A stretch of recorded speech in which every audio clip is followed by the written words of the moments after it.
In this video, I'll be showing you how to post Instagram story from laptop or PC. It's a very simple method, so if you find this video helpful, be sure to drop a like and subscribe. But anyways, getting into it, it's very easy to go ahead and do this, and you can do it on any laptop or PC you have. So I'm on my Instagram account right now. I'm already logged in and everything. So let's say if I go ahead and press this plus icon where it says create, I can drag photos and videos, but it says create a new post. This isn't a story that's going to be like on my page permanently sort of thing, right?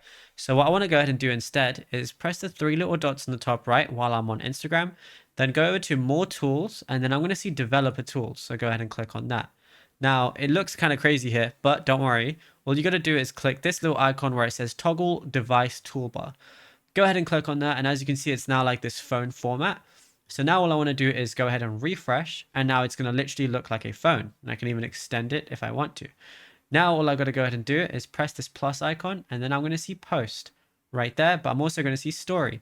Go ahead and click on story, and then I can post whatever I want on my story. Let's say I wanted to post this image, I can then share story right there. It's going to be uploading, and that's it. It'll be good to go. Now, if you found this video helpful, be sure to drop a like and subscribe.